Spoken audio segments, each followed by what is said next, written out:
Hello बच्चों, कैसे हो आप सब लोग। तो आज हम लोग कंप्लीट चैप्टर में एक चैप्टर और करने वाले हैं और उस चैप्टर का नाम है स्टेट्स ऑफ मैटर। सर, जिससे एक क्वेश्चन और ये चैप्टर कम से कम एक, और अगर इसका एप्लीकेशन देखोगे या इसके साथ रिलेशंस देखोगे तो कम से कम 2 या 3 क्वेश्चंस लेके आता है। बिकॉज मोल कॉन्सेप्ट का भी क्वेश्चन इसी में आ सकता है, because number of moles PV equals to NRT यहां से भी लिया जा सकता है। स्टेट्स ऑफ मैटर चैप्टर अपने लिए काफी इंपॉर्टेंट है, और इंपॉर्टेंट सर इसलिए भी है क्योंकि स्टेट्स ऑफ मैटर के बाद ही आप थर्मोडायनेमिक्स अच्छे से पढ़ पाओगे और अदर मतलब फिजिकल के अच्छे अच्छे चैप्टर्स तभी कर पाओगे। हमने मेरे साथ आपने ये सफर शुरू किया था तो हमने माइंड मैप में देखा था, पहले सॉल्यूशन देख लिया, केमिकल काइनेटिक्स देख लिया, और अब बारी है स्टेट्स ऑफ मैटर की। अगर आप में से कोई उधर के चैप्टर्स नहीं कर रखा है तो कोई बात नहीं बेटा, आप टाइम मिले आप उसको रिवाइज करते रहो। कुछ लोग का ये सर ये चैप्टर्स अभी ही करने या एक ही बार करने या 2 बार करने 4 बार करने, बेटा आपकी मर्जी है। अगर आपको लगता है कि मैं रिवीजन खुद से नहीं कर पा रहा हूं और मुझे रिवीजन करने के लिए मैं इस कान में एक ऑडियो लगा लेता हूं और मैं फटाफट पढ़ाई शुरू कर देता हूं, तो आप उसका भी रिलेशन कर सकते हो। आप इसको सर जैसे चाहे, सर आप ना बस ये सोचो कि क्या ये सीरीज मेरे लिए फायदेमंद है, आप इसको यूज करो। अगर आपके दोस्त के लिए फायदेमंद है उसको शेयर करो, बट ट्राई करो कि सर हाँ सर कंपटीशन में पार्टिसिपेट करना है, रेस जीतना है। रेस सिर्फ दौड़ना नहीं है, ये जीतना है। ये छोटे छोटे बाइट्स में जो आपको कैप्सूल्स दिए जा रहे हैं ना बेटा, वो इसीलिए दिए जा रहे हैं कि ये जो विटामिन छोटे छोटे फॉर्म में मिल रहे हैं वो इसीलिए दिए जा रहे हैं कि सर आपके अगर एक क्वेश्चन भी या 2 क्वेश्चन भी इससे सही होने शुरू हो गए, आपको एग्जाम में सर ये कंप्लीट चैप्टर सीरीज भी याद आ गई, तो आपका रिजल्ट सिक्योर हो जाएगा पक्का। तो चलो इस कड़ी को शुरू करते हैं। और आज हमारे पास एक बहुत सुंदर सा चैप्टर है स्टेट्स ऑफ मैटर, जिसके अंदर ओवरऑल देखें तो 4 पार्ट्स हम लोग तोड़ देते हैं। पहले शुरुआत में कुछ गैसियस लॉज आ जाते हैं, उसके बाद आइडियल गैस इक्वेशन और Dalton's law of partial pressure, इसके बीच में ही एक Graham's law of rate of diffusion effusion भी आता है, और तीसरा form kinetic theory of gases, and the fourth one liquefaction of gases. मैंने Graham's law of rate of effusion diffusion NCERT में आज के टाइम पे नहीं है, और अब एनटीए वाले एग्जैक्टली एनसीईआरटी बेस्ड होने लगे तो वो ज्यादा क्वेश्चन उनसे नहीं पूछते, लेकिन फिर भी हम पढ़ लेंगे। पहले पूछते थे, हो सकता है कभी उनका मूड बन जाए, कभी लड़ लड़ के आ जाए एनटीए वाला, मान लो उसके घर पे उसके बच्चे ने उसको डांट दिया हो या उसके कहीं मतलब होता है ना कि बुरा दिन चल रहा हो, पता चला क्वेश्चन पूछ दे, तो बेटर है हम भी पढ़ लेंगे। सर इसमें एक लास्ट में आता है लिक्विड स्टेट, जो कि आप सर फिजिक्स के अंदर भी पढ़ते हो, लेकिन हाँ हम यहाँ पे थोड़ा सा उसके बारे में जरूर जानेंगे।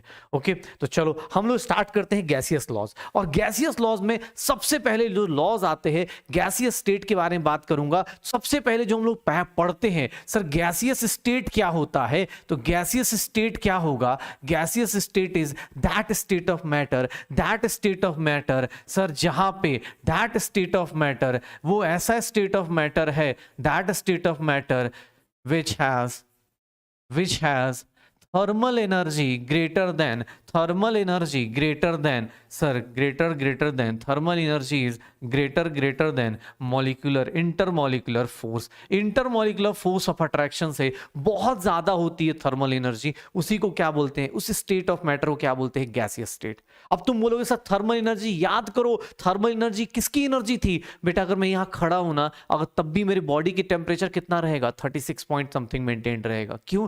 क्योंकि मेरे बॉडी के अंदर कॉन्स्टिट्यूएंट पार्टिकल्स, ब्लड मूव कर रहा है, हार्ट पंप हो रहा है, लंग्स काम कर रहा है, तो उसकी कुछ एनर्जी होगी, और वही एनर्जी जितनी रैंड मतलब थर्मल एनर्जी इज नथिंग, इसको क्या बोलते हैं कि सर एनर्जी ड्यू टू, ये energy due to motion of constituent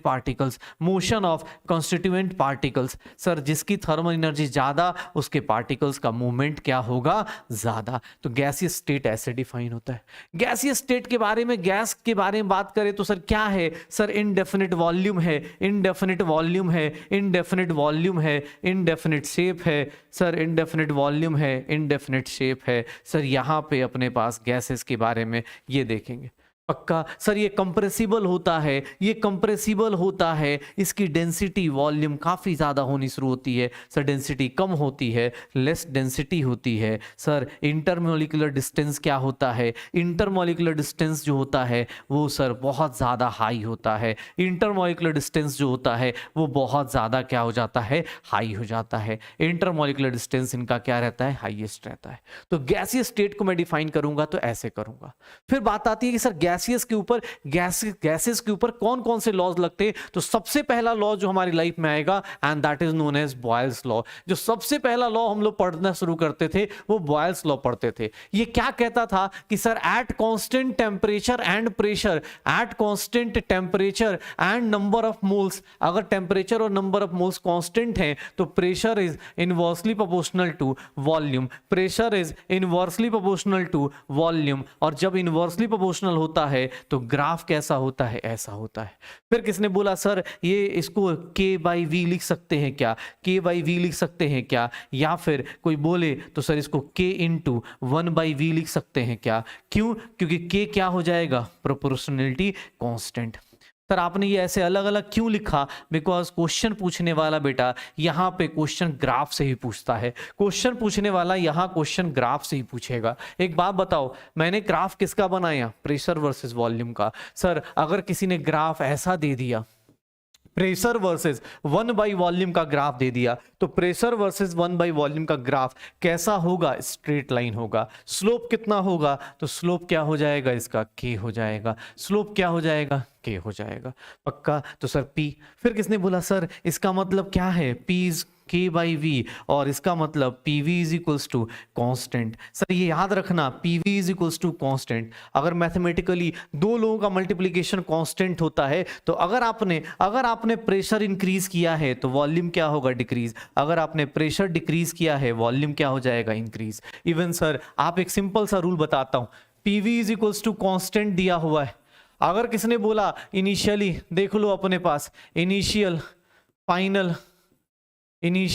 final देख लो अपने पास, आप सिंपल सा क्वेश्चन अटेम्प्ट कर सकते हो। एग्जाम हॉल में ज्यादा मेहनत नहीं करनी, सीधा सीधा क्वेश्चन आ रहा होगा, सीधा सीधा क्वेश्चन अटेम्प्ट कर लोगे। ये देखो किसने बोला सर प्रेशर को डबल कर देता हूं, भैया प्रेशर को आपने किससे मल्टीप्लाई किया, 2 से, तो पता है वॉल्यूम क्या हो जाएगा, वॉल्यूम डिवाइडेड बाई क्या हो जाएगा, 2 हो जाएगा। अगर आपने सर वॉल्यूम को 5 टाइम्स कर दिया तो प्रेशर 5 टाइम्स क्या हो जाएगा, कम हो जाएगा, डिवाइडेड बाई क्या हो जाएगा, 5 हो जाएगा। अगर सर प्रेशर को, सर ये देख लो अपने पास मल्टीप्लिकेशन, एक दूसरे के मल्टीप्लिकेशन को क्या करना है, कांस्टेंट। पीवी अगर कांस्टेंट है तो अगर आपने किसी के अंदर चेंजेस किए, प्रेशर को अगर मान लो यहाँ 10p है, 10p से मैं 2p पे लेके आता हूं, इसको मैंने डिवाइडेड बाई 5 कर दिया, तो सर वॉल्यूम को मैं क्या करूंगा, मल्टीप्लाइड बाई 5 कर दूंगा, ये क्या आ जाएगा, 5v आ जाएगा। पक्का? तो सर ऐसे ऐसे छोटे छोटे क्वेश्चंस देख लो, आप देख लो कैसे कर सकते हो। सर किसने बोला पीवी कांस्टेंट है, तो पीवी कांस्टेंट है तो सर पीवी का graph with respect to volume या फिर pressure, with respect to volume या फिर प्रेशर क्या बनेगा, तो याद रखना पीवी का ग्राफ क्या बनता है, स्ट्रेट लाइन। क्यों सर? क्योंकि सर सीधी सी बात है, पीवी का ग्राफ कैसा बनेगा, कांस्टेंट टेम्परेचर या वॉल्यूम चेंज करोगे या प्रेशर चेंज करोगे वो खुद को क्या करता है, एडजस्ट। पीवी का ग्राफ क्या बनेगा, स्ट्रेट लाइन। पक्का? किसने बोला कि सर एक काम कर लेते, मुझे पता चल गया कि sir PV is equals to constant है, PV is equals to constant है। सर अगर मैं इसको डिफरेंशिएट कर दूं तो ये क्या आ जाएगा, v dp is equals to 0। Sir यहाँ से dp by dv at constant temperature निकालेंगे, that is minus p by v। इसी को सही से लिखना चाहूँ तो सर प्रेशर को क्या लिख सकता हूँ, k बाई v लिख सकता हूँ। प्रेशर को क्या लिख सकता हूँ, ये लिख सकता हूँ k बाई वी स्क्वायर। किसने बोला सर इसी को, अगर प्रेशर को, वॉल्यूम को क्या लिख सकता हूँ, k बाई पी लिख सकता हूँ क्या, तो सर इसको भी क्या लिख सकते हैं, माइनस पी स्क्वायर बाई के। तो ऐसे छोटे छोटे क्वेश्चंस देख लो। किसने बोला sir PV is equals to constant है, PV is equals to constant है, तो सर एक काम करते हैं, लॉग पी प्लस ये क्या हो गया, log P plus log V is equals to K ले लेते हैं, इज इक्वल्स टू क्या ले लेते हैं, लॉग की। अलग अलग एक्सप्रेशन लिख रहा हूं मैं, अलग अलग एक्सप्रेशन लिख रहा हूं और कुछ नहीं। सर यहां से log P is nothing, log के माइनस लॉग वी ले सकते हैं।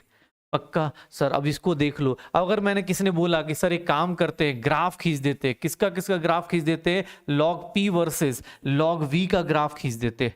लॉग पी वर्सेस ये क्या है, वाई एक्सिस पे है, ये क्या है, वाई एक्सिस पे है, ये क्या है आपका एक्स एक्सिस पे है। तो सर ये जो स्लोप होगा वो कितना होगा, स्लोप जो होगा वो कितना होगा, स्लोप जो होगा वो कितना होगा, -1 होगा, और वाई इंटरसेप्ट कितना हो जाएगा, लॉग के हो जाएगा। देख लो ग्राफ देखो, इस चैप्टर के ग्राफ बहुत ज्यादा इंपॉर्टेंट है, इस चैप्टर में ग्राफ बहुत ज्यादा इंपॉर्टेंट है। और ये सारे ग्राफ जो होते हैं, ये सारे ग्राफ जो होते हैं, ग्राफ एट कांस्टेंट टेम्परेचर हैं, ये सारे graph at constant temperature draw हो रहे हैं। तो ये सारे ग्राफ अगर कांस्टेंट टेम्परेचर पे ड्रॉ हो रहे हैं तो इसको हम लोग क्या बोलेंगे, आइसोथर्म बोलेंगे। ये सारे ग्राफ कांस्टेंट टेम्परेचर पे हैं तो इनको हम क्या बोल देंगे, आइसोथर्म बोल देते हैं, आइसोथर्मल ग्राफ बोल देते हैं। पक्का? तो सर बॉयल्स लॉ में ये हो रहा होगा। बॉयल्स लॉ में एक ही गैस है तो पीवी अगर कांस्टेंट है तो उसके केस में हम लोग एक बात और बोलते हैं कि उस गैस को अगर इधर उधर चेंज करेंगे, अगर उसके स्टेट को चेंज करेंगे तो P1 V1 is equals to P2 V2 आ जाएगा, P1 V1 is equals to P2 V2 आ जाएगा। पक्का? सर उसके बाद किसने बोला नहीं सर पीवी इज, सबसे बड़ा लॉ यही है, सबसे बड़ा लॉ ये है बॉयल्स लॉ। फिर उसके बाद बाकी सब चीजें आसान हो जाती हैं। ये देखो प्रेशर है, सर किसने बोला PV is equals to constant, volume, pressure into volume क्या है, कांस्टेंट है। सर डेंसिटी क्या होती है, मास अपॉन वॉल्यूम, तो what is volume, mass upon density. तो सर किसने बोला सर वॉल्यूम के बदले मास अपॉन डेंसिटी को रख दूं, सर किसने बोला ये देखो ना सर K/m, और ये क्या हो जाएगा एक न्यू कांस्टेंट, ये क्या हो जाएगा एक न्यू कांस्टेंट, इसका नाम क्या रख दें, K डैश रख दें। तो sir P/D is nothing K dash, या P is equals to K dash into D। Sir pressure is directly proportional to density of gas, pressure is directly proportional to density of gas. तो Boyle's law का एक और तरीका हो जाएगा, pressure is directly proportional to density of gas. Sir ये चीजें ध्यान रखना। इवन पीवी का ग्राफ आता है, अगर प्रेशर वर्सेस वॉल्यूम का ग्राफ आता है तो आपको कुछ नहीं सर, जैसे जैसे टेम्परेचर इंक्रीज होगा, सर यहाँ सीधी सी बात है, यहाँ सीधी सी बात है, जैसे जैसे टेम्परेचर इंक्रीज होगा, ये अगर T3 है, ये T2 है, ये T1 है, सर T3 की value greater than T2, T2 की value greater than T1, graph ऊपर की तरफ मूव करेगा। सर अगर आपको बोला जाए कि एक काम करो, पीवी की वैल्यू, वॉल्यूम या प्रेशर किसी का, सर ये ग्राफ T1 टेम्परेचर पे है, ये ग्राफ T2 टेम्परेचर पे है, ये ग्राफ T3 टेम्परेचर पे है, जैसे जैसे ऊपर जाएंगे टेम्परेचर क्या होता जाता है, इंक्रीज होता जाता है, जैसे जैसे ऊपर जाएंगे टेम्परेचर क्या होता जाता है, इंक्रीज होता जाता है। तो बस सर ये कुछ अपने पास बॉयल्स लॉ, यही बॉयल्स लॉ है। फिर आते हैं चार्ल्स लॉ के ऊपर, फिर आते हैं चार्ल्स लॉ के ऊपर।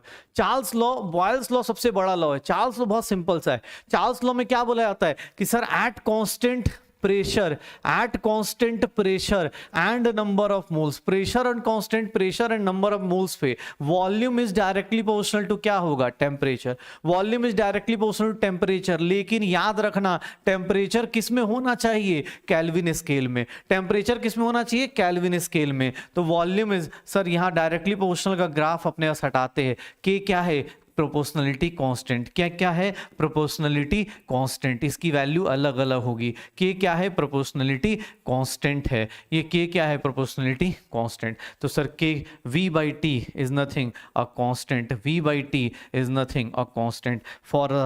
फॉर गैसेस हम लोग ये लिख सकते हैं, for gases V1/T1 is nothing V2/T2। Sir V/T constant है, V/T कांस्टेंट है। अब देखो यहाँ ग्राफ, अब बहुत ध्यान से सुनना भाई ग्राफ को। सर अगर वॉल्यूम वर्सेस टेम्परेचर का ग्राफ बनाते हो, वॉल्यूम वर्सेस टेम्परेचर का ग्राफ बनाते हो, और अगर टेम्परेचर केल्विन में है तो सर याद रखना, सर यहाँ पे volume is directly proportional to temperature, temperature 0 kelvin put करोगे वॉल्यूम क्या हो जाएगा, 0, और वो इम्पॉसिबल है। तो इसीलिए इसका ग्राफ जब भी स्टार्ट होता है थोड़ा ऊपर से स्टार्ट करते हैं।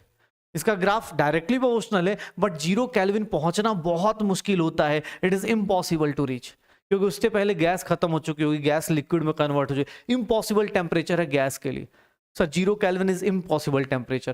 केल्विन स्केल में अगर आप करते हो तो ये ग्राफ बनेगा। किसने बोला, सर आपने लास्ट वाले लॉ में ये बताया था वॉल्यूम बाई टेम्परेचर क्या है, कांस्टेंट, तो तुम वॉल्यूम चेंज कर दो चाहे टेम्परेचर चेंज कर दो, ये ग्राफ कैसा बनेगा, कांस्टेंट ग्राफ बनेगा। इसका ग्राफ कैसा बनेगा, कांस्टेंट ग्राफ बनेगा। V/T का ग्राफ कैसा बनेगा, constant, V is equals to KT। तो सर यहाँ पे क्या हो जाएगा, अगर मैं लिखूं तो इसको dV is equals to K into dt लिख दूं, और dV/dt at constant pressure is nothing K, और K को क्या लिखते हैं हम लोग, V/T। टी, तो ये भी लिख सकते हैं। इवन मैं चाहूँ तो इसको ऐसे भी लिख सकता हूँ v is equals to K T, और अगर मैं चाहूँ तो log v इज इक्वल्स टू log k plus log t ले सकता हूँ। और अगर log का ग्राफ किसने बोल दिया कि sir log v versus log t का ग्राफ बनाइए, तो log v versus log t का ग्राफ कैसा होगा सर, ये देख लो। log v versus log t का ग्राफ कैसा होगा ये देख लो अपने पास।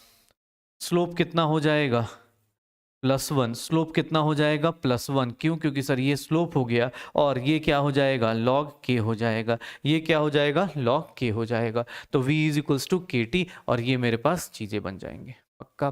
फिर किसने बोला सर एक बात बताओ, अगर टेम्परेचर, देखना ध्यान से, अगर टेम्परेचर, सर टेम्परेचर अगर डिग्री सेल्सियस में है, अगर टेम्परेचर यहाँ डिग्री सेल्सियस में है, टेम्परेचर अगर डिग्री सेल्सियस में है, तो याद रखना सर ग्राफ जो होगा ना वो डायरेक्टली प्रोपोर्शनल टू नहीं आएगा। ये देखो अपने पास टेम्परेचर केल्विन में है तो डायरेक्टली प्रोपोर्शनल है, लेकिन अगर डिग्री सेल्सियस में है तो सर ग्राफ ना ऊपर की तरफ टच करेगा। यहाँ पे देखोगे तो ये जो होता है सर, इसको हम लोग बोल देते हैं ये 0 डिग्री सेल्सियस है, और इस ग्राफ को अगर पीछे की तरफ लेके आओगे तो ये ग्राफ पता है कहाँ कट करता है, -273 डिग्री सेल्सियस में पक्का। सर वॉल्यूम, अगर टेम्परेचर डिग्री सेल्सियस में लिखा है तो volume at T degree Celsius, volume at T degree Celsius is nothing V not 1 plus या V नॉट प्लस, ये हो जाता है V not by 273 into temperature किस में, डिग्री सेल्सियस में। ये वॉल्यूम फॉर्मूला आ जाता है। सर इसका स्लोप पूछोगे, स्लोप कितना हो जाएगा, slope is nothing V not upon 273 where V not is volume at 0 degree Celsius. तो सर ये रिलेशन बस याद रखिएगा कि आपको ग्राफ याद रखिएगा, रिलेशन भी नहीं कोई पूछ रहा आपसे, बस आप ग्राफ याद रखिएगा कि सर वॉल्यूम और टेम्परेचर का ग्राफ अगर डिग्री सेल्सियस में है तो सर वो कहां से पास नहीं करेगा, ओरिजिन से पास नहीं करेगा, लेकिन अगर केल्विन में है तो कहां से पास करेगा, ओरिजिन से पास करेगा। वॉल्यूम बाई टेम्परेचर का ग्राफ, ये सारे ग्राफ जो होते हैं, ये सारे ग्राफ किस पे ड्रॉ कर रहे हैं, graph at constant volume draw हो रहा है। ये सारे ग्राफ हम लोग किस पे ड्रॉ कर रहे, ग्राफ एट कांस्टेंट वॉल्यूम कर रहे, और ग्राफ एट कांस्टेंट वॉल्यूम है, सॉरी कांस्टेंट प्रेशर है, graph at constant pressure draw कर रहे, तो इसीलिए इसका नाम क्या रख देते हैं हम लोग, आइसोबार्स। इसका नाम क्या रख देते हैं हम लोग, आइसोबार्स। ठीक है, पहले वाला कांस्टेंट टेम्परेचर पे था तो आइसोथर्म, इसका नाम क्या रख दिया, आइसोबार्स। वॉल्यूम बढ़ाएंगे टेम्परेचर बढ़ेगा, वॉल्यूम बढ़ाएंगे टेम्परेचर बढ़ता चला जाएगा। ठीक है, वॉल्यूम डबल करोगे टेम्परेचर भी डबल हो जाएगा, वॉल्यूम हाफ करोगे टेम्परेचर भी हाफ हो जाएगा। क्यों? क्योंकि सर ये डायरेक्टली प्रोपोर्शनल होते हैं पक्का। सर ऐसे ऐसे चीजें हैं, उठा उठाए करते रहिए। फिर किसने बोला सर, ये तो हो गया चार्ल्स लॉ में अपने पास। चार्ल्स लॉ के एक दो वही कि सर आपके पास वॉल्यूम ब्लास्ट कब होगा या कोई चीजें होंगी तो उसके क्वेश्चंस पूछे जाएंगे।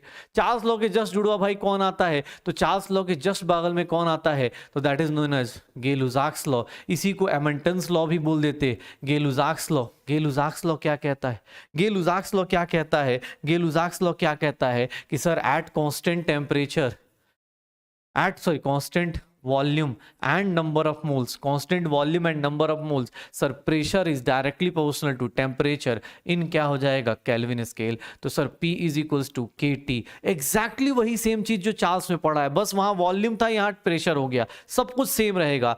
P by T is nothing a constant, P by T is nothing a constant, क्या हो जाएगा K, P by T is nothing a constant for gases, P1 by T1 is equals to P2 by T2। ये पूरा देख लो अपने पास, P1 by T1 equals to P2 by T2। Sir यहाँ पे अपने पास अगर मैं बात करूं, देखो हम लोगों ने अभी जस्ट जो किया एग्जैक्टली ऐसा ही है, कुछ भी अलग नहीं है। शायद यहाँ प्रेशर था, यहाँ वॉल्यूम है, वहां पे है प्रेशर है। तो सर चार्ल्स लॉ और गे-लुसाक्स में ज्यादा डिफरेंस नहीं। आप अगर ग्राफ भी बनाते हो तो सर ग्राफ में देखोगे वॉल्यूम, सॉरी प्रेशर वर्सेस, अगर मैं देखूं pressure versus temperature in kelvin scale में बना दूं, टेम्परेचर इन केल्विन स्केल बनाऊंगा तो सर इसका भी स्टार्ट जो होगा वह ऐसे जा रहा होगा, 0 kelvin is impossible temperature, 0 kelvin is impossible temperature, 0 kelvin is impossible temperature पक्का।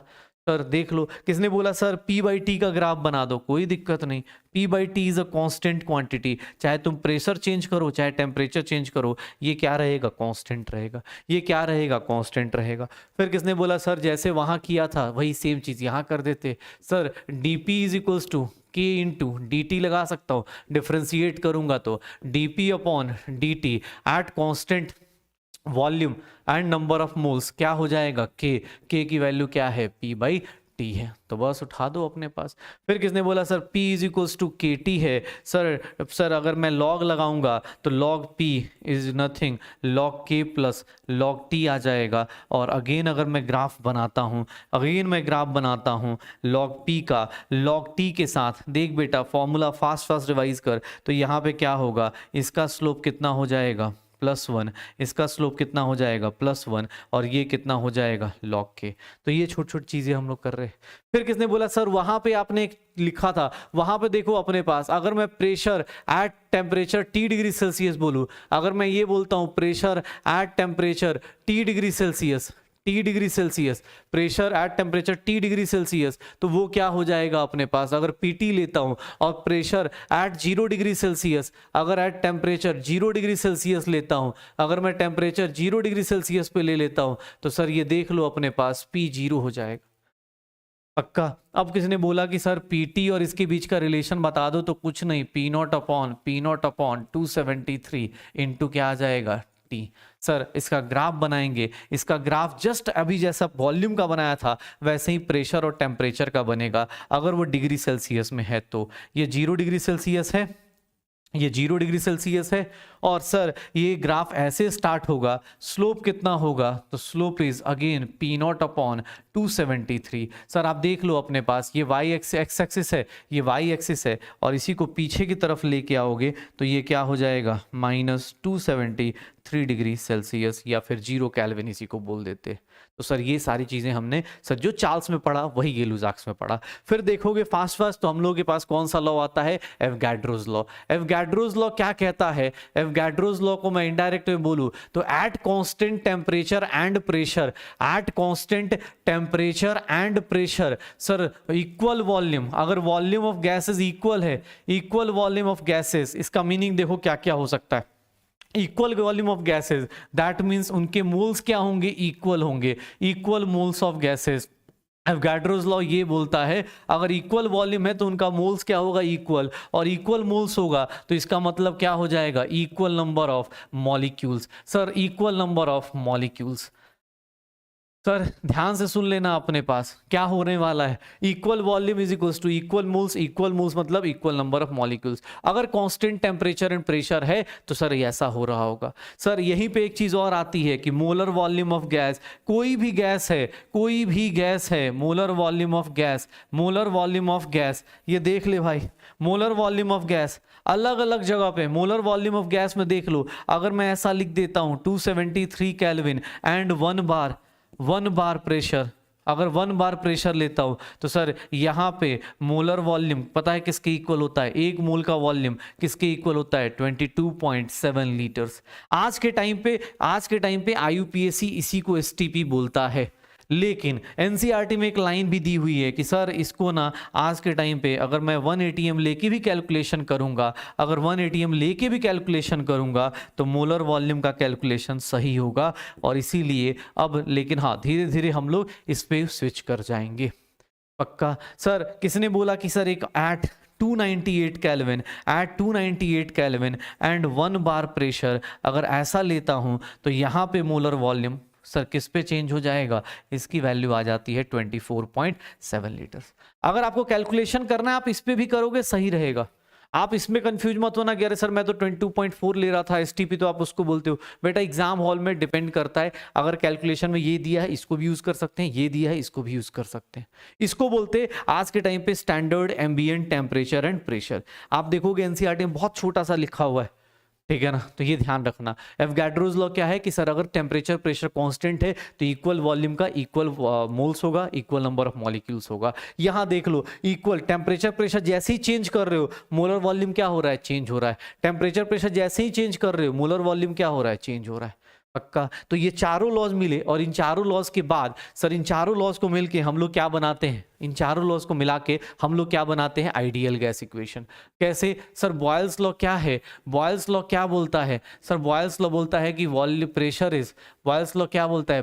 Is inversely proportional to volume. Sir Charles law क्या बोलता है, ये चार्ल्स लॉ। अब ये इतने सारे लॉज आ गए सर, अब कंफ्यूजन पे कंफ्यूजन होगा, तो बेटर है कि सर इसको एक काम करते हैं। सर गेलुज़ाक्स लॉ क्या बोलता है, गे-लुसाक्स क्या बोलता है? गे-लुसाक्स लॉ के बारे में बात करेंगे तो Gay-Lussac's law, pressure is directly proportional to temperature, pressure is directly proportional to temperature. And the last one Avogadro's law, Avogadro's law क्या बोलता है?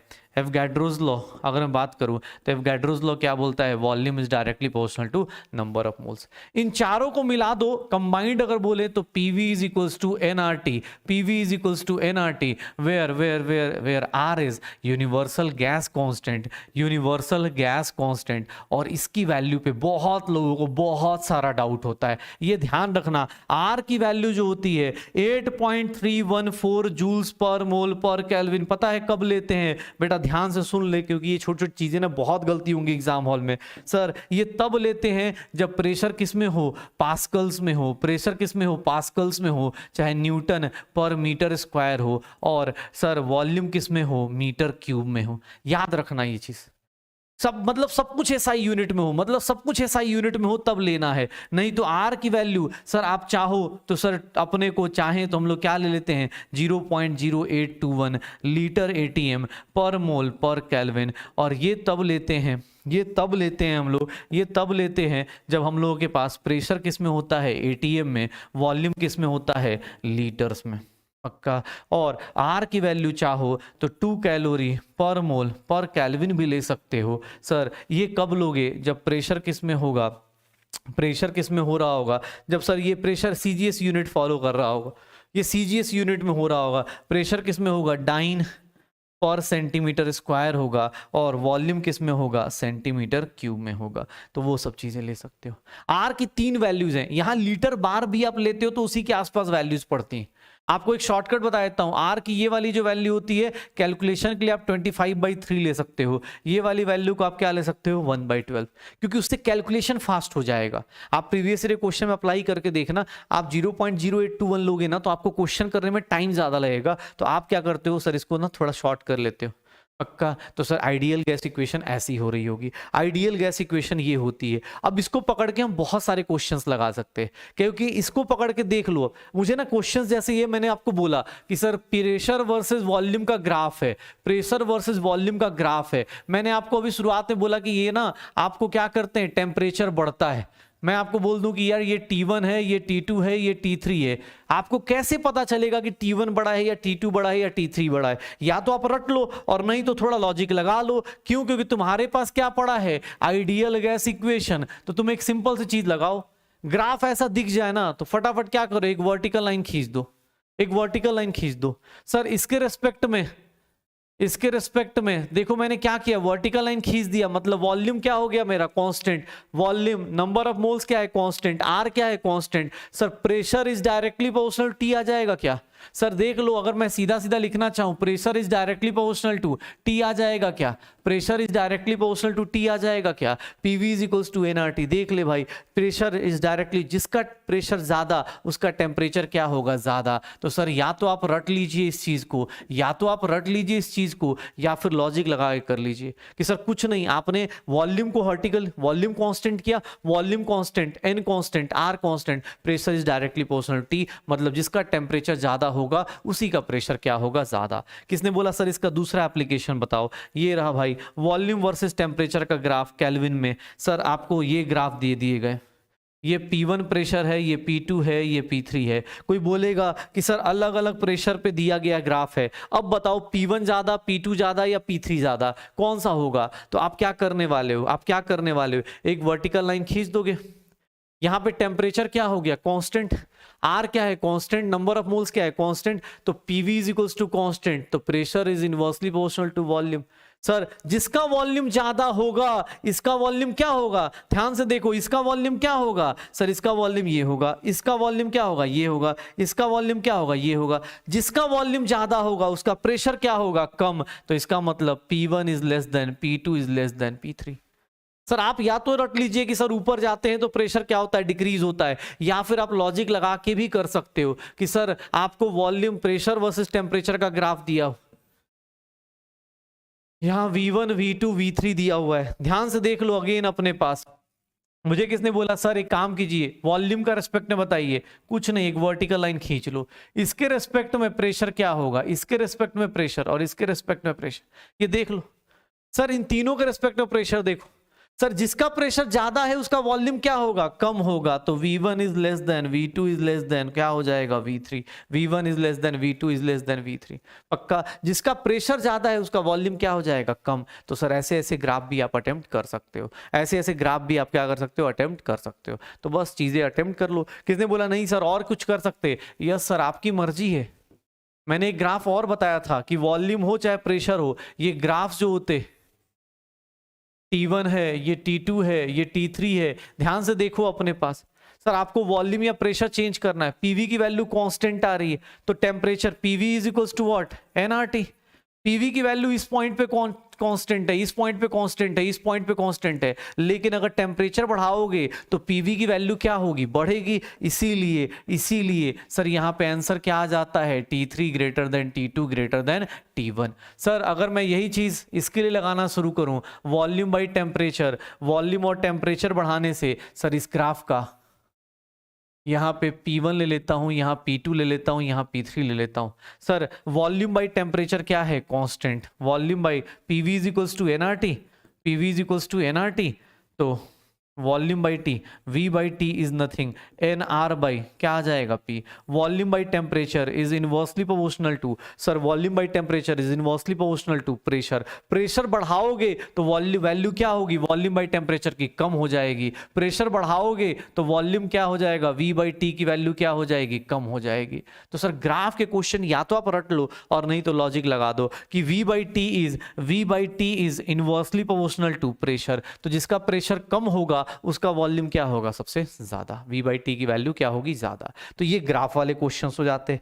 फिर मेरे पास आइडियल गैस इक्वेशन में अब देखो PV is equals to NRT आता है, PV is equals to NRT, तो PV को मैं लिख सकता हूं या फिर इसको अलग अलग तरीके से N बाई V RT लिख सकता हूं, number of moles upon volume. Pressure को ही क्या लिख सकता हूं, CRT भी लिख सकता हूं, कॉन्सेंट्रेशन या मोलारिटी भी लिख सकता हूं। Pressure is nothing concentration of gas into R into T।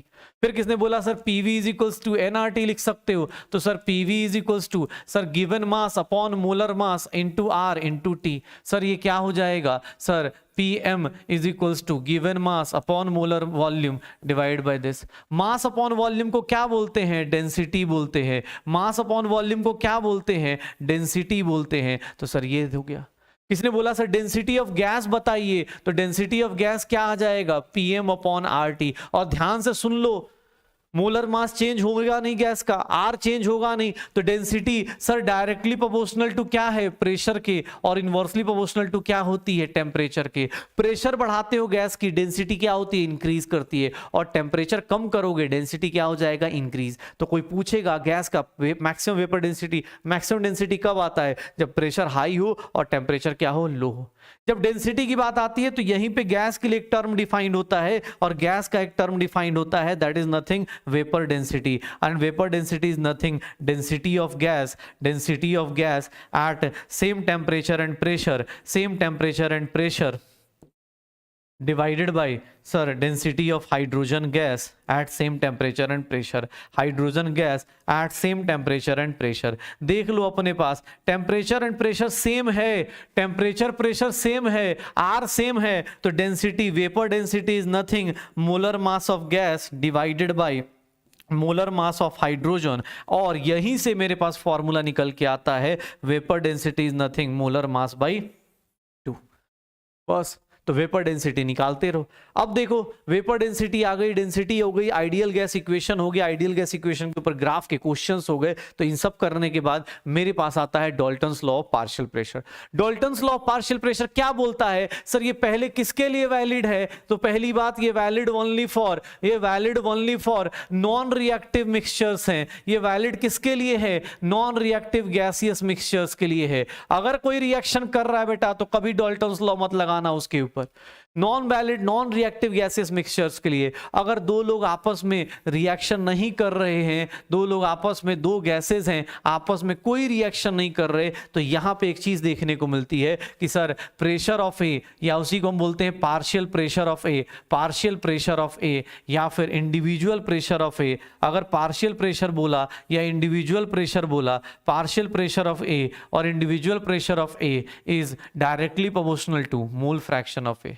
या फिर इसी को मैं ऐसे लिख दूं, P A is directly proportional to chi A, और पी ए की वैल्यू क्या आ जाती है, chi A into P total. What is chi A? तो सर काई ए क्या होगा, ये क्या है, मोल फ्रैक्शन ऑफ ए है। सर मोल फ्रैक्शन ऑफ ए है, मोल फ्रैक्शन ऑफ ए है। सर ये देख लो, किसने बोला सर प्रेशर ऑफ ए को ऐसे भी तो निकाल सकते हैं। हाँ बेटा, अगर आइडियल कंडीशन, आइडियल गैस है तो ऐसे भी निकाल सकते हैं, कोई दिक्कत नहीं।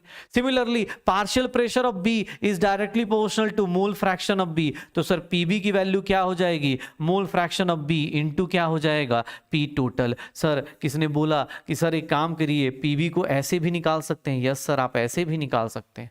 किसने बोला सर टोटल प्रेशर कितना होगा, अरे पी टोटल कितना होगा, तो कुछ नहीं sir, P A plus PB भी तो कर सकता हूं मैं, पी ए प्लस पीबी भी तो कर सकता हूं बेटा। सर इस साल का क्वेश्चन था, इस साल का क्वेश्चन था, शायद आप देखोगे जाके आपको पता चलेगा। टोटल प्रेशर निकालने के लिए आप चाहते तो सर ऐसे भी निकाल सकते थे, N A N B R T by V करके निकाल सकते थे।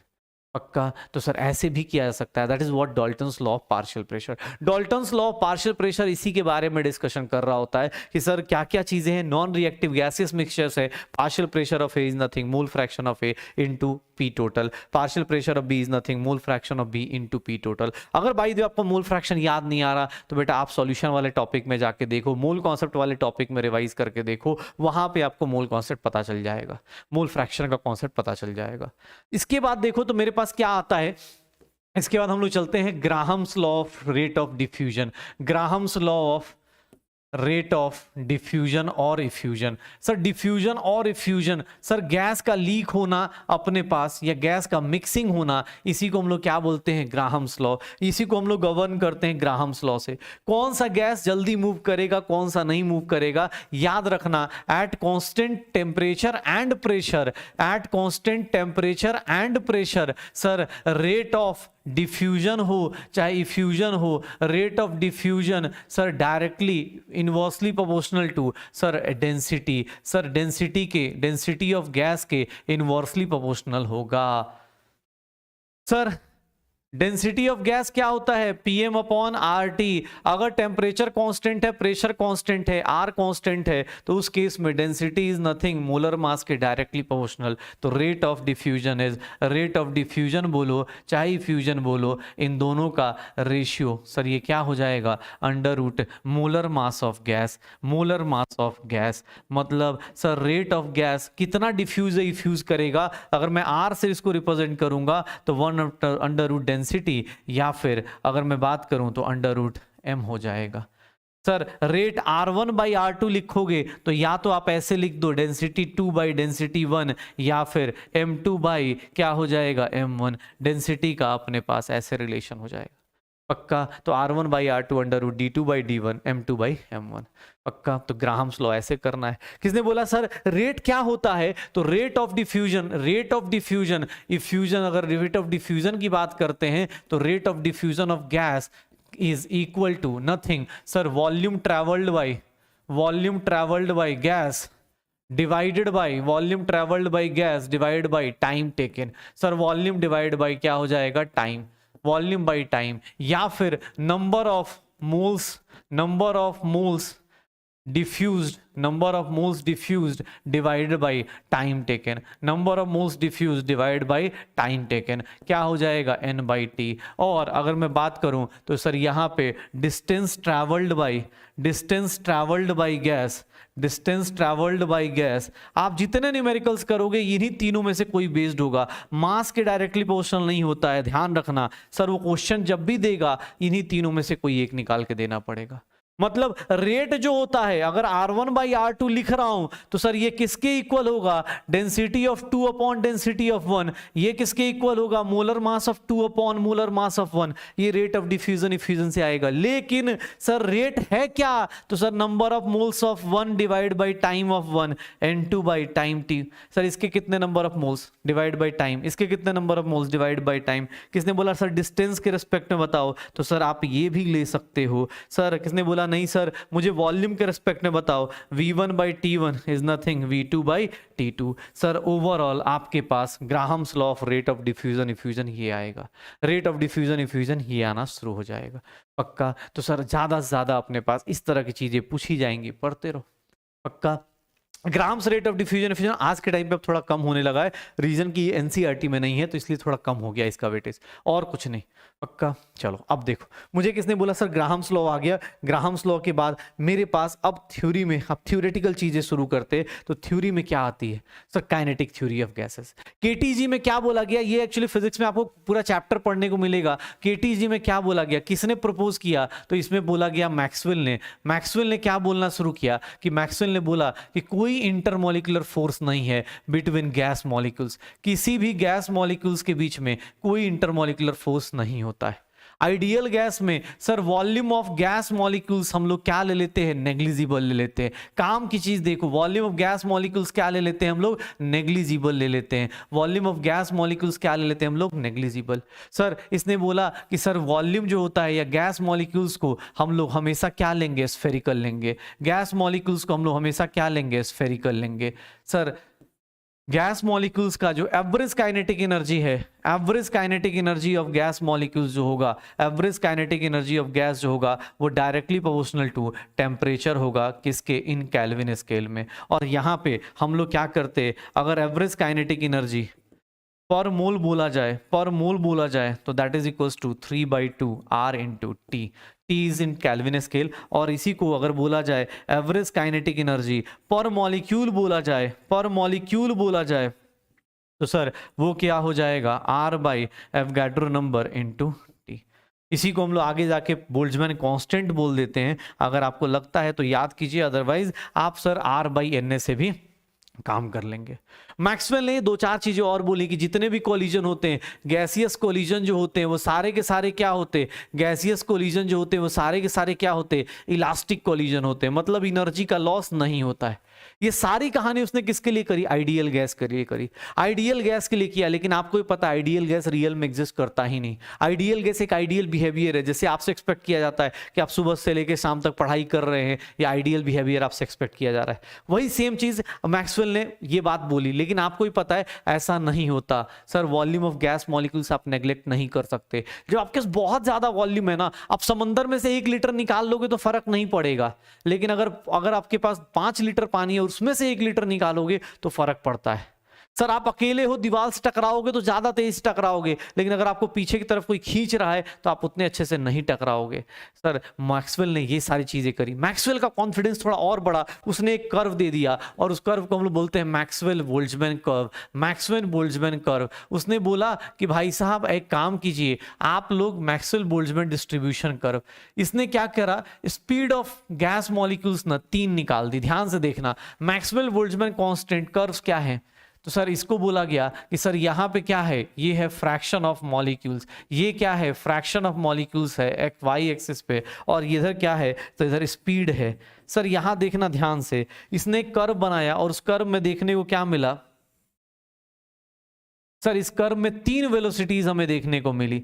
एक ऐसी वेलोसिटी देखने को मिली जो सर सबसे ज्यादा मॉलिक्यूल्स क्या कर रही हैं, पोजेस कर रही हैं। पहली स्पीड जो 3 टाइप्स की स्पीड हमें देखने को मिली, 3 types of molecular speed of gases मिली हमें, मॉलिक्यूलर स्पीड्स ऑफ गैसेस मिला। और 3 टाइप के मॉलिक्यूलर गैस स्पीड क्या मिला, तो सर पहला जो अपने पास मिलेगा उसको बोलते हैं most probable speed. Most probable speed, sir most probable speed, sir इसी को हम लोग लिखते हैं सर VMP से लिख देते हैं, और VMP की वैल्यू होती है 2p बाई डेंसिटी या फिर √2 RT बाई m हो जाएगा, √2 RT बाई m हो जाएगा।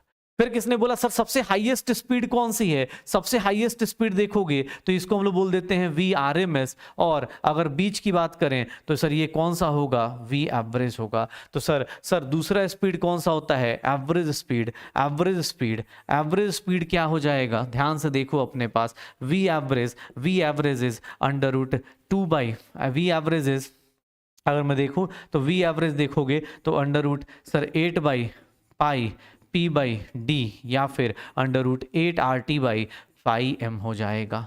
ठीक है सर, कोई बोले P/D को आप RT/m क्यों लिख रहे हो, बिकॉज अभी एक हमने इक्वेशन लिखा था PM इज टू क्या लिखा था, DRT। तो sir P/D is nothing, RT/m लिख सकते हैं ना आइडियल गैस इक्वेशन से। सर ये बीच का जो एवरेज स्पीड है ये है। किसने बोला सर टॉप मोस्ट स्पीड क्या होगा, तो टॉप मोस्ट स्पीड देख लो अपने पास, that is known as VRMS, root mean square speed. Root mean square speed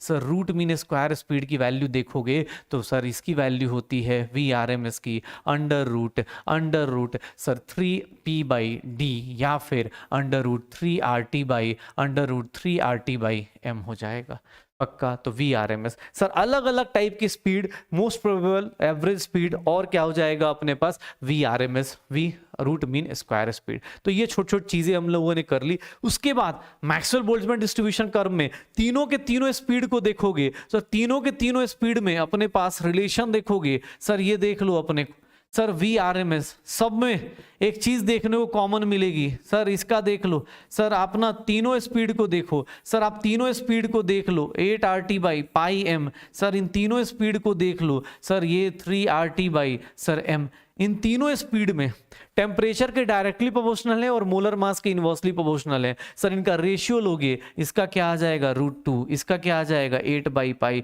और इसका क्या आ जाएगा √3, यही होगा।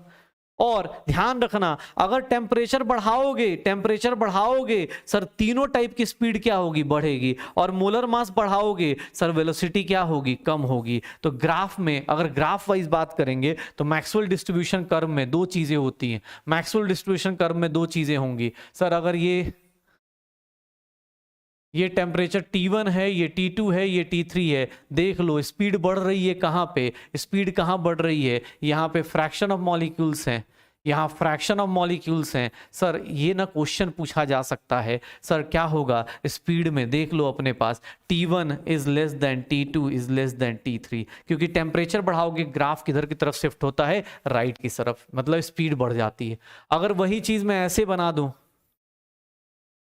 ये मोलर मास 1 है, मोलर मास 2 है, ये मोलर मास 3 है, इधर फ्रैक्शन ऑफ मॉलिक्यूल्स हैं, सर बताओगे सर किसकी स्पीड ज्यादा है, किसकी स्पीड ज्यादा है, इस वाले की स्पीड ज्यादा है, इस वाले की स्पीड ज्यादा है। तो सर जिसकी स्पीड ज्यादा है इसका मतलब उसका मास क्या होगा, कम होगा, क्योंकि सर मोलर मास बढ़ाते हैं तो सर स्पीड अपने पास क्या होती जाती है, कम होती जाती है। तो सर अगर देख लो जिसकी स्पीड ज्यादा है उसका मास क्या होगा, कम होगा।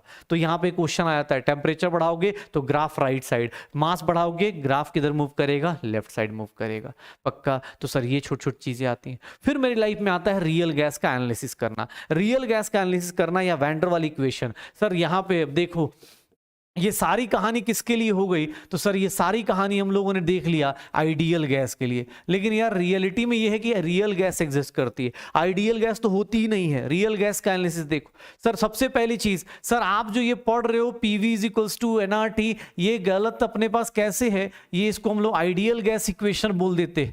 लेकिन सर आज के टाइम पे रियल गैस में क्या होता है, रियल गैस में देखोगे तो सर रियल गैस का प्रेशर करेक्शन देखोगे तो सर रियल गैस में क्या होता है, आपका प्रेशर अलग होता है। कैसे, आप सर अगर अकेले थे, आपका इंटरमॉलिक्यूलर फोर्स नहीं था, तो आप गए और आपने क्या करा, प्रेशर लगा दिया, ये क्या था, आपने आइडियल गैस लिया। आप अकेले थे, गए टकरा के आ गए, तो ये किसका, आइडियल गैस का प्रेशर है। आपने क्या कंसीडर किया है, यहाँ पे कोई इंटरमॉलिक्यूलर फोर्स नहीं है। लेकिन अगर यही बॉल अब दोबारा जाए और ये बॉल दोबारा रिटर्न आए, लेकिन इस टाइम पे इंटरमॉलिक्यूलर फोर्स अगर कंसीडर किया जाएगा तो सर अब आपका प्रेशर कौन सा हो जाएगा, रियल। और आइडियल गैस अकेले हो तो तुम ज्यादा टकराओगे ना भाई, अकेला बॉल है, टेनिस का बॉल अकेला है, आप उसको बॉल दीवार पे मारो, उस जितनी स्पीड से मारोगे उतनी स्पीड से बाउंस बैक आ जाएगा। अगर एक टेनिस की बॉल को आप दीवार पे मारते हो, अकेला है तो जाके रिटर्न आ जाएगा, लेकिन उस बॉल के पीछे एक और बॉल बांध दो और उसके बाद उसको मारो, तब सर वो उतनी स्पीड से नहीं आएगा। तो आइडियल गैस का जो प्रेशर है वो क्या होता है, रियल गैस से कम होता है। बिकॉज रियल गैस में क्या होता है, सॉरी आइडियल गैस का प्रेशर रियल गैस से ज्यादा हो। रियल गैस में क्या कंसीडर कर लेते हैं, इंटरमॉलिक्यूलर फोर्स। और जो करेक्शन होता है सर हम लोग फाइनली लिख सकते हैं P ideal is nothing real gas plus इसमें जो करेक्शन टर्म ऐड होता है an square upon v square, where this is known as correction in pressure, या फिर इसी को हम लोग बोलना शुरू करते हैं इंटरनल प्रेशर ऑफ गैस, इसी को हम लोग बोलना शुरू करते हैं internal pressure of gas, where A is van der Waal gas constant, where A is van der Waal gas constant। A क्या है, van der Waal gas constant है, जो किस पे डिपेंड करता है, it represents intermolecular force, it represents intermolecular force को represent कर रहा होता है। सिमिलरली किसने बोला सर वॉल्यूम में भी तो करेक्शन है, यस सर ये सारा का सारा वॉल्यूम में भी करेक्शन आएगा। वॉल्यूम में करेक्शन क्या होता है sir, volume of ideal gas का लेते हो, वॉल्यूम ऑफ आइडियल गैस या वॉल्यूम फॉर आइडियल गैस लेते हो, तो सर आप क्या करते हो, आप आइडियल गैस का वॉल्यूम क्या ले लेते हो, वॉल्यूम ऑफ कंटेनर ले लेते हो, सीधा सीधा वॉल्यूम ऑफ कंटेनर ले लेते हो, क्या वी ले लेते हो। क्यों, क्योंकि आपको लगता है कि यार गैस मॉलिक्यूल्स का वॉल्यूम क्या है, नेग्लिजिबल है। किसने बताया आपको, मैक्सवेल ने। लेकिन भाई एक बात बता, हो सकता है दुनिया के रिस्पेक्ट में, पूरे अर्थ के रिस्पेक्ट में मेरा वॉल्यूम क्या हो, कुछ नहीं हो, जीरो हो मेरा वॉल्यूम उसके दुनिया के रिस्पेक्ट में, लेकिन यार मैं कहीं पे खड़ा हूं, मैं कार में अगर बैठा हूं तो कार के रिस्पेक्ट में मेरा वॉल्यूम क्या है, सिग्निफिकेंट है। आप दुनिया के रिस्पेक्ट में कोई स्पेस में बैठा है तो मुझे नहीं पहचान पाएगा, मुझे नहीं देख पाएगा, लेकिन अगर मैं कार में बैठा हूं तो सर मेरा वॉल्यूम सिग्निफिकेंट है, दूर से पता चल जाएगा कि सर कार में बैठे हैं। तो सर देख low volume of ideal gas और वॉल्यूम ऑफ रियल गैस में डिफरेंस आएगा, वॉल्यूम ऑफ आइडियल गैस और वॉल्यूम फॉर रियल गैस दोनों में डिफरेंस आएगा। ये क्या होता है, volume of container minus volume of gas molecules. जो चीज आपने नेग्लेक्ट कर दी थी अब यहां पे नेग्लेक्ट नहीं करेंगे। और ये क्या होता है, इसी को हम लोग बोल देते हैं सर, ये देख लो अपने पास, सर ये क्या हो जाएगा, V minus N B, sir volume for real gas. ये क्या है, तो सर इसी को बोल देते हैं हम लोग एक्सक्लूडेड वॉल्यूम, जो आपने छोड़ दिया था, या फिर इसी को हम लोग क्या बोल देते हैं, को वॉल्यूम, जो आपने अपने पास, ये देख लो एक्सक्लूडेड वॉल्यूम, या फिर क्या बोल देते हैं, को वॉल्यूम। तो वॉल्यूम फॉर रियल गैस ये हो जाता है। ये दोनों करेक्शंस करते हैं तो मेरे पास एक इक्वेशन आती है और that is known as van der Waals gas equation. ये मेरे पास एक इक्वेशन आती है that is known as van der Waals gas equation. Sir वो क्या है, तो सर ये अपने पास फाइनली मेरे पास क्या आ जाएगी, P, और ये क्या हो जाएगा, V minus N B, and that is equals to NRT।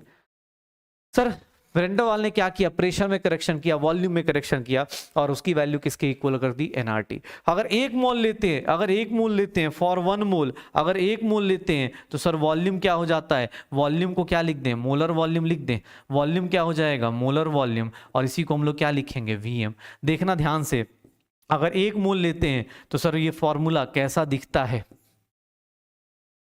ये ऐसा दिखेगा क्या, पक्का।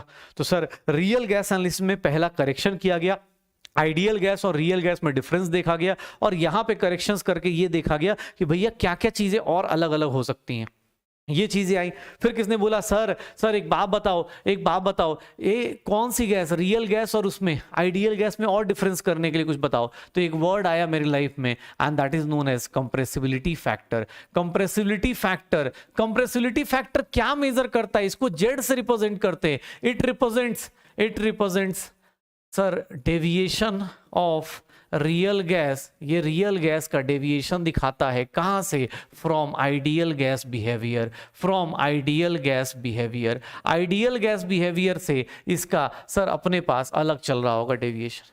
तो कंप्रेसिबिलिटी फैक्टर जेड को कैसे डिफाइन करते हैं, तो सर हम लोग ये लिख देते हैं PV अपॉन NRT, या फिर इसी को लिखना चाहें तो जेड की वैल्यू एक और हो सकती है, रियल गैस का volume, molar volume, divide by ideal gas का मोलर वॉल्यूम। जेड की वैल्यू ये होती।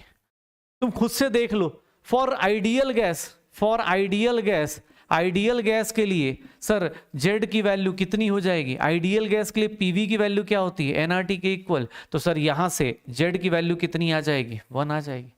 आइडियल गैस के लिए जेड की वैल्यू क्या हो जाती है? 1। रियल गैस में क्या होगा? ऑब्वियस है ना सर, वो आइडियल गैस नहीं है, मतलब वहां पे PV is not equals to NRT, मतलब सर यहां पे जेड की वैल्यू नॉट इक्वल्स टू 1, और इसका मतलब जेड की वैल्यू या तो ग्रेटर देन 1 होगी या जेड की वैल्यू लेस देन 1 होगी। यही मीनिंग होगा।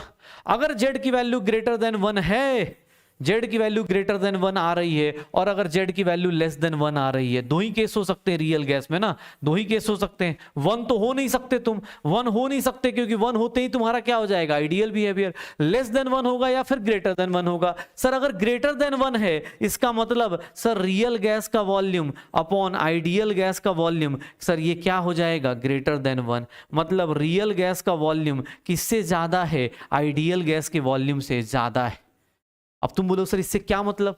भाई तुम्हारा वॉल्यूम ज्यादा हो चुका है, आइडियल गैस का वॉल्यूम 22.4 है, तुम्हारा वॉल्यूम 22.4 से ज्यादा हो गया। इसका मतलब क्या है? तुम्हारा सर फोर्स मॉलिक्यूल्स क्या है? पास पास है या दूर दूर हैं? तुम्हारे मॉलिक्यूल्स दूर दूर हैं, तुम्हारा तभी तो वॉल्यूम ज्यादा होगा। अगर तुम्हारा वॉल्यूम ज्यादा आ रहा है, इसका मतलब कि सर आपके अंदर अट्रैक्टिव फोर्स क्या है? कम है। आपके अंदर कौन सा फोर्स डोमिनेट कर रहा है? रिपल्सिव फोर्स क्या कर रहा है? डोमिनेट कर रहा है। रिपल्सिव फोर्स क्या कर रहा है? डोमिनेट कर रहा है। सर अगर आपके अंदर रिपल्सिव फोर्स डोमिनेट कर रहा है, मतलब आपको कंप्रेस करना बहुत मुश्किल है। सर आप क्या हो जाएंगे? लेस कंप्रेसिबल हो जाएंगे। आप क्या हो जाएंगे? लेस कंप्रेसिबल हो जाएंगे।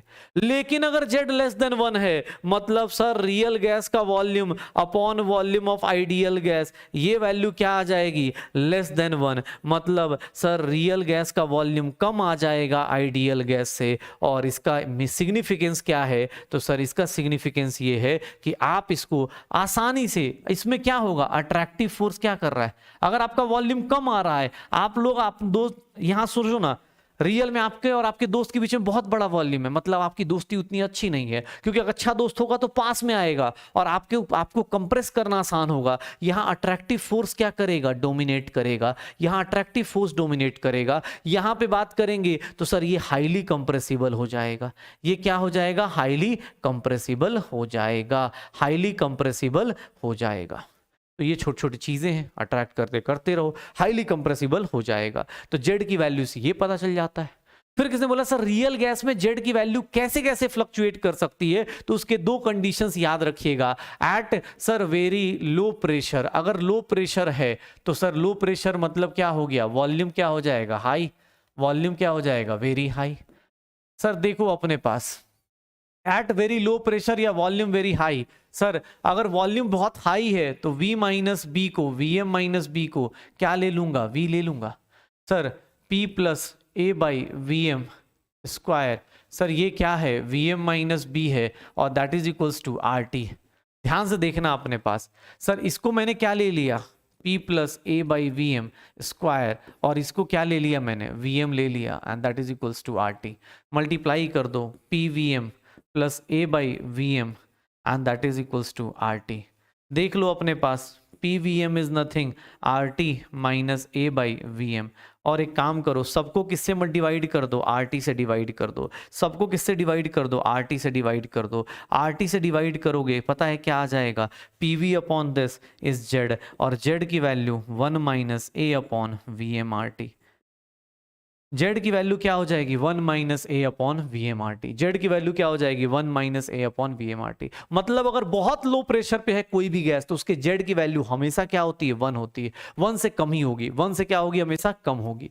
किसने बोला सर अगर बहुत हाई प्रेशर पे है तो? अगर वेरी हाई प्रेशर है मतलब वॉल्यूम क्या हो गया? वेरी लो वॉल्यूम हो गया। सर अगर बहुत हाई प्रेशर है, वॉल्यूम कम है, बहुत हाई प्रेशर पे आप किसको नेग्लेक्ट कर सकते हो? सर आपको ना इंटरमॉलिक्यूलर फोर्स को क्या कर सकते हो? आप नेग्लेक्ट कर सकते हो। क्यों? क्योंकि सर इसके रेस्पेक्ट में ये वैल्यू क्या हो जाएगी? बहुत छोटी। जैसे वॉल्यूम बहुत हाई था तो उसके सामने गैस मॉलिक्यूल्स क्या हो गया? बहुत छोटा। तो सर वही सेम चीज यहां डाल दो, P plus a by V M square is equals to V M minus B and that is equals to क्या हो जाएगा? Are T. सर एक बात बताओ, ये नेग्लिजिबल हो गया, ये क्या हो गया? नेग्लिजिबल हो गया। तो यहाँ P बचा, ये वी एम माइनस बी ये क्या हो गया, V M minus B is equals to R T, P V M minus P B is equals to R T, और P V M is equals to P B plus R T. और अगर ध्यान से देखो तो सबको divide कर दो आर टी से, तो क्या हो जाएगा 1 plus P B by R T. Sir ये क्या है, जेड। सर अगर आप देखेंगे बहुत हाई प्रेशर पे जाएंगे तो आपके जेड की वैल्यू क्या आएगी, हमेशा 1 से ज्यादा आएगी।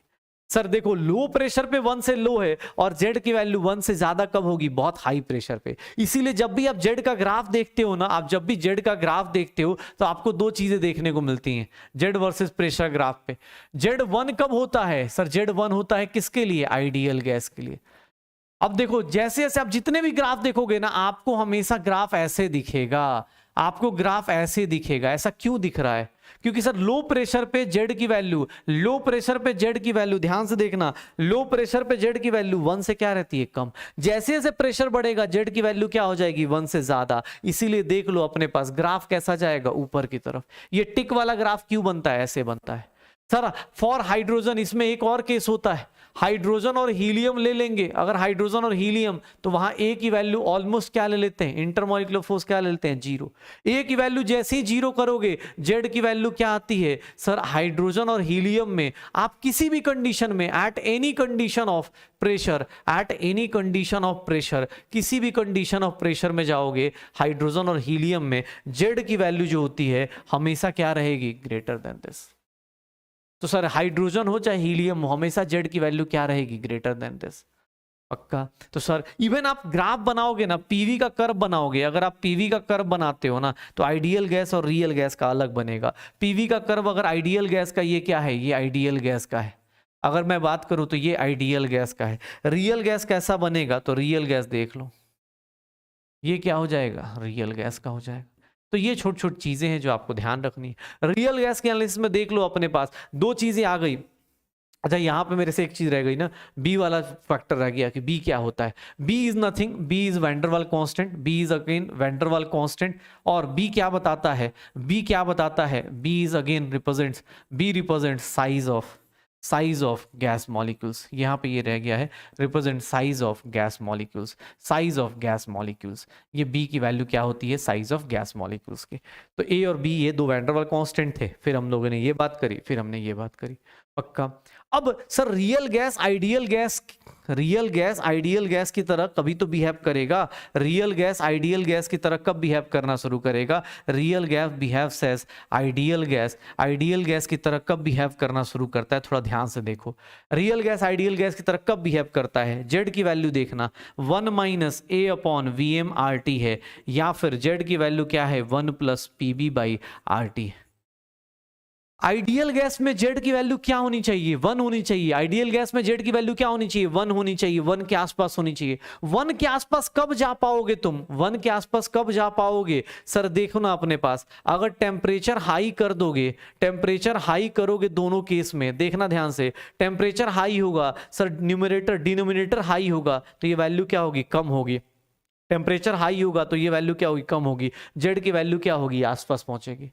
या फिर प्रेशर क्या करो अपने पास, प्रेशर क्या करना शुरू करो, लो कर दो। सर यही दो कंडीशन है जब रियल गैस किसकी तरह बिहेव करना शुरू करता है, आइडियल गैस की तरह। देख लो प्रेशर लो होगा मतलब ये वैल्यू क्या हो जाएगी, कम, तो जेड की वैल्यू 1 के आसपास। प्रेशर लो हुआ मतलब वॉल्यूम क्या हो गया, हाई, तो ये वैल्यू भी क्या हो गई, कम, जेड की वैल्यू किसके आसपास, 1 के आसपास। तो दो कंडीशन है, टेम्परेचर हाई होना चाहिए, प्रेशर क्या होना चाहिए, लो होना चाहिए। कंडीशंस लगा लगा के अपने क्वेश्चंस करते रहिए।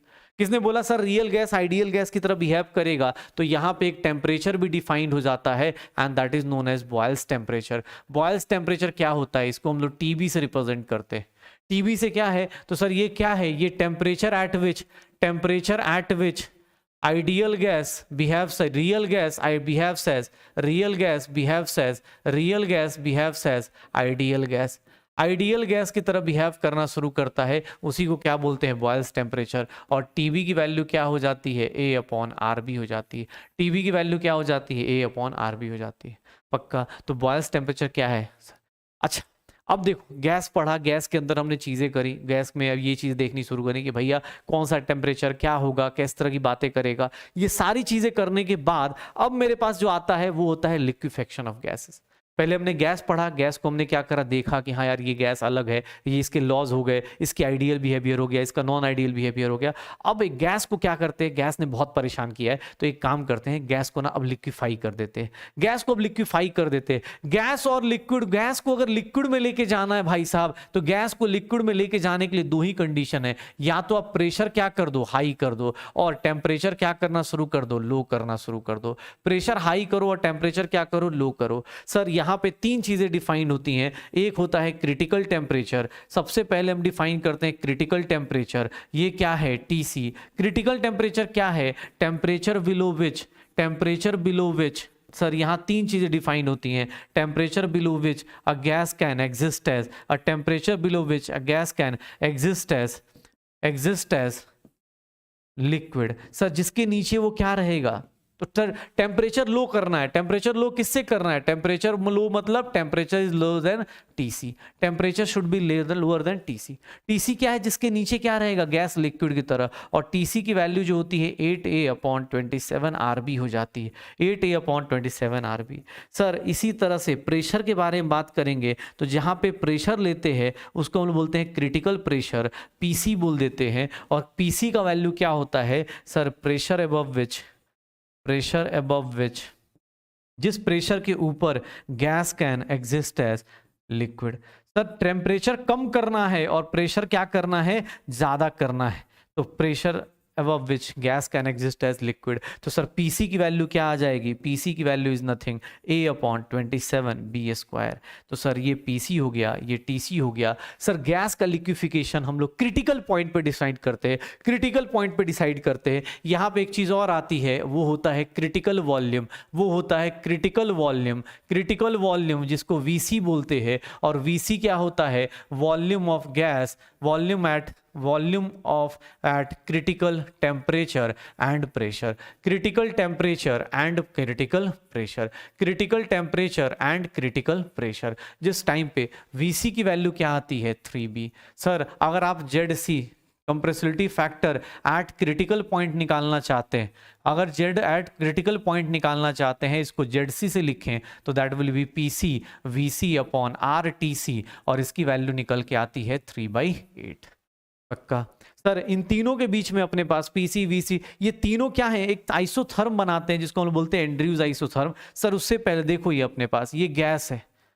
सर जहां पे ना गैस अपने पास थोड़ा सा बेंड होने लगे, जहां पे थोड़ा सा गैस ऐसे करके बनाने लगे, ये देख लो अपने पास। सर जहां पे PV का कर्व थोड़ा स्लैंट होना शुरू हो जाए, समझ जाओ कि भैया लिक्विड स्टेट आने वाला है, ये लिक्विड स्टेट आने वाला है। ये देख लो अपने पास लिक्विड स्टेट आने वाला है। सर देख लो, इधर गैस होगी, इधर क्या होगा, अपने पास गैस है, यहां से अपने पास पहली बार लिक्विड ड्रॉप बनना शुरू हुआ, और ये जो टेम्परेचर है इसी को हम लोग क्या बोलते हैं, TC बोल देते हैं। अगर प्रेशर वर्सेस वॉल्यूम का ग्राफ खींचते हैं, तो जिस टेम्परेचर पे पहला लिक्विड बनता है, ये गैस और लिक्विड यहाँ पे क्या होंगे, इक्विलिब्रियम में, यहाँ गैस और लिक्विड क्या होंगे, इक्विलिब्रियम में, यहाँ गैस और लिक्विड क्या होंगे, इक्विलिब्रियम में। तो जिस पॉइंट पे पहला लिक्विड बनता है उसी पॉइंट पे हम लोग क्या बोलना शुरू करते हैं। यहाँ देखोगे तो लिक्विड होगा, और यहाँ क्या बनना शुरू होगा, गैस बनना शुरू होगा। इधर गैस होगा, इधर क्या होगा, लिक्विड होगा। तो जहां पे पहली बार बनना शुरू होता है, इस थर्म को, इस आइसोथर्म को हम लोग बोलते हैं Andrews isotherm, Andrews isotherm. Sir ये जहां पे पहली बार आपका लिक्विड बनना शुरू होता है, उसी टेम्परेचर को क्या बोलते हैं, क्रिटिकल टेम्परेचर। तो क्रिटिकल टेम्परेचर में टेम्परेचर इससे कम होना चाहिए और प्रेशर क्या होना चाहिए, ज्यादा। तो गैस को लिक्विफाई कर देते हैं हम लोग, लिक्विफिकेशन ऑफ गैसेस हो गई। सर ये छोटी छोटी चीजें हैं जहां पे आप ऐड करो, critical temperature, critical pressure, critical volume, gaseous state की यही सारी बातें हैं जो हमें पढ़नी थी। अब किसने बोला कि सर गैसियस स्टेट में और क्या क्या हो सकता है, तो गैसियस स्टेट में एक दो चीजें और हैं जिसमें हम लोग, गैसियस स्टेट जब आप NCERT में एंड कर रहे होते हो तो वहां पे आता है liquid state. Liquid state sir कौन सा स्टेट है, जहां इंटरमॉलिक्यूलर फोर्स और थर्मल एनर्जी बीच बीच के है, जहां इंटरमॉलिक्यूलर डिस्टेंस भी क्या है, सॉलिड और गैस के बीच का है, जहां इंटरमॉलिक्यूलर फोर्स भी क्या है, सॉलिड और गैस के बीच का है। लिक्विड स्टेट क्या है, वो बीच वाला बच्चा है जो सर दोनों साइड से, मतलब सॉलिड से कम है कहीं पे और कहीं गैस से थोड़ा कम है, बीच वाले बच्चे को हम लोग, इसको हम लोग ज्यादातर फिजिक्स में पढ़ते हैं, लेकिन हाँ केमिस्ट्री में जो पोर्शन है वो मैं यहाँ पे रिवाइज करा देता हूँ आपको। सर केमिस्ट्री में जो, केमिस्ट्री में लिक्विड में पढ़ना है, पहली चीज हम लोग पढ़ते हैं वेपर प्रेशर। पहली चीज हम लोग जो पढ़ते हैं वो वेपर प्रेशर होता है। वेपर प्रेशर आपको ही पता है सर, आपने सॉल्यूशन का वीडियो देख लिया होगा तो आपको पता है वेपर प्रेशर किसके किसके ऊपर डिपेंड करता है। वेपर प्रेशर क्या होता है? गैस का अपना प्रेशर होता है, लिक्विड का वेपर्स प्रेशर होता है। वेपर प्रेशर लिक्विड्स के वेपर्स जो प्रेशर लगाते हैं उसको बोलते हैं वेपर प्रेशर। और vapour pressure depends on, sir vapour pressure depends on तीन चीजों पर डिपेंड करता है, याद रखिएगा। इंटरमॉलिक्यूलर फोर्स, अगर इंटरमॉलिक्यूलर फोर्स आपका हाई है वेपर प्रेशर क्या होगा? कम होगा। इंटरमॉलिक्यूलर फोर्स आपका हाई है, वेपर प्रेशर क्या हो जाएगा? कम हो जाएगा। अगर मैं बोलूं इंटरमॉलिक्यूलर फोर्स आपका हाई है तो वेपर प्रेशर क्या हो जाएगा? कम हो जाएगा। अगर आपका बॉइलिंग पॉइंट हाई है तो सर वेपर प्रेशर फिर से क्या हो जाएगा? कम हो जाएगा, क्योंकि आप बॉयल होने में बहुत टाइम लोगे तो आपका वेपर बनेगा ही नहीं। आपका इंटरमॉलिक्यूलर फोर्स ज्यादा है, मतलब आपका सर बॉन्ड बहुत स्ट्रांग है, आप वेपर्स बनाओगे ही नहीं। सर तीसरी चीज टेम्परेचर बढ़ाओगे, सर टेम्परेचर के डायरेक्टली प्रोपोर्शनल क्या होता है? Vapour pressure. टेम्परेचर बढ़ाओगे वेपर प्रेशर क्या होगा? बढ़ेगा। वेपर प्रेशर की हेल्प से हम लोग क्या डिफाइन करते हैं? बॉइलिंग पॉइंट डिफाइन करते हैं। बॉइलिंग पॉइंट क्या होता है कि सर टेम्परेचर एट विच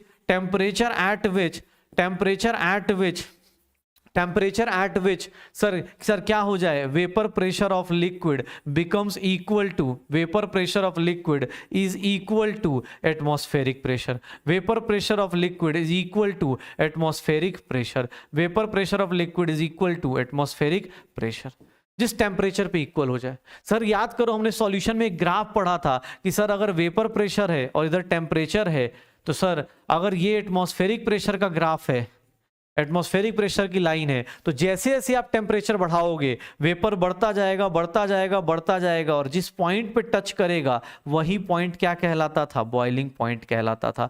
वही पॉइंट क्या कहलाता था? बॉइलिंग पॉइंट कहलाता था। ये सेम चीज हमने पढ़ रखी है, पक्का। सर लिक्विड स्टेट में एक दूसरी चीज जो होती है, जो दूसरी चीज हमें पढ़नी होती है, वो है सरफेस टेंशन। सरफेस टेंशन क्या है? सर अगर बल्क के अंदर लिक्विड में अगर बल्क के अंदर देखोगे तो सर बल्क के अंदर जो पार्टिकल्स हैं उनका नेट फोर्स कितना हो जाता है? जीरो। उनका नेट फोर्स कितना हो जाता है? जीरो। उनका नेट फोर्स कितना हो जाता है? जीरो। सर इनका नेट फोर्स जीरो है। लिक्विड के अंदर जो पार्टिकल्स हैं इनका नेट फोर्स जीरो है, बट जो सरफेस के पार्टिकल्स हैं सर उनका नेट फोर्स क्या होता है? Not equals to zero. F net क्या होता है? Not equals to zero. तो sir because of this surface tension क्या है? जो ये फोर्स लगता है पर यूनिट लेंथ, जो ये फोर्स पर यूनिट लेंथ लगता है, इसी को क्या बोलते हैं? Surface tension. And because of surface tension आपको दूध के ऊपर मलाई मिलनी शुरू हो जाती है। सर याद रखना, liquid drops because of surface tension, liquid drops क्या होते हैं? स्फेरिकल। They are spherical. क्यों? क्योंकि सर स्फेरिकल में क्यों होते हैं? Because of surface tension liquid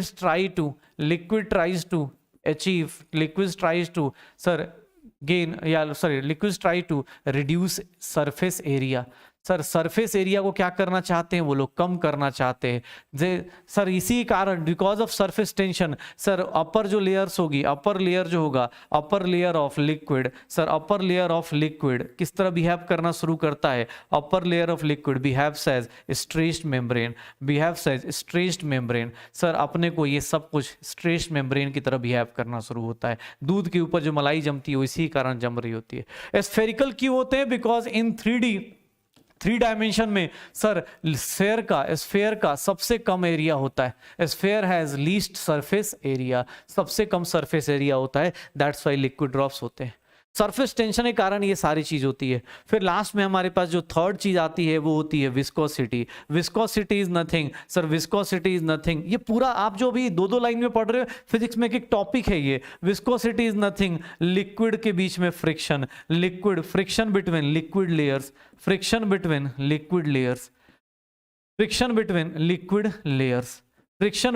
liquid layers. Sir याद रखना, अपने पास विस्कोसिटी, अपने पास जब भी बात करेंगे विस्कोसिटी, फोर्स, विस्कस फोर्स जो होगा अगर एफ से डिनोट करते हैं तो ये सर क्या होता है? एरिया के डायरेक्टली प्रोपोर्शनल, और वेलोसिटी ग्रेडियंट के, ये क्या है? Velocity gradient. सर इसके डायरेक्टली प्रोपोर्शनल होता है वेलोसिटी ग्रेडियंट के।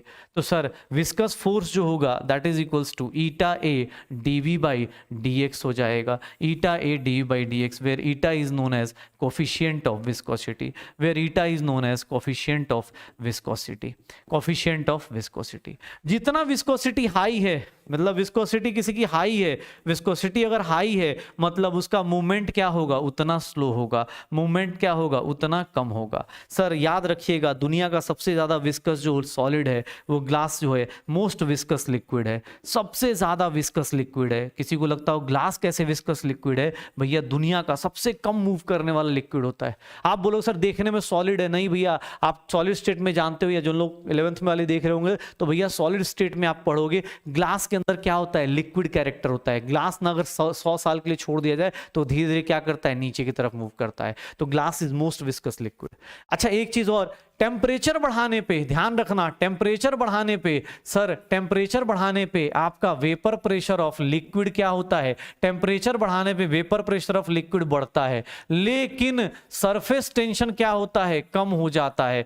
क्यों? क्योंकि सर आप दूध को गर्म कर दो, आपको क्या मिल जाएगा, वो मलाई की लेयर टूट जाएगी, आपको दिखेगी भी नहीं। जो दूध के ऊपर मलाई की लेयर बनती है because of surface tension. And last one, अगर सर आप ना इसको विस्कोसिटी को भी देखोगे तो टेम्परेचर राइज होने पे सर विस्कोसिटी भी क्या होती है, डिक्रीज हो जाती है। टेम्परेचर बढ़ाओगे वेपर प्रेशर बढ़ेगा, सरफेस टेंशन कम होगा, विस्कोसिटी क्या हो जाएगी, कम हो जाएगी। पक्का? तो सर ये सारा चैप्टर हम लोगों ने देखना शुरू किया था, और हमने स्टार्ट किया था अपने पास गैसियस लॉज से, और वहां से हमने देखना शुरू किया, ये पूरा चैप्टर हमने फिनिश किया। अगर इसमें कुछ चीजें छूट रही होंगी तो प्लीज बेटा आप रिवाइज कीजिए। कुछ लोगों का एक वो आया है कि सर इसके बाद आपने बोला है क्वेश्चंस करने के लिए, तो कौन कौन से क्वेश्चंस किए जाए? तो बेटा आप पीडब्ल्यू के मॉड्यूल्स कर सकते हो, आप डीपीपीज हमारे कर सकते हो, आपको सर एनसीईआरटी करनी ही करनी है, और प्लस प्रीवियस ईयर क्वेश्चंस करने ही करने।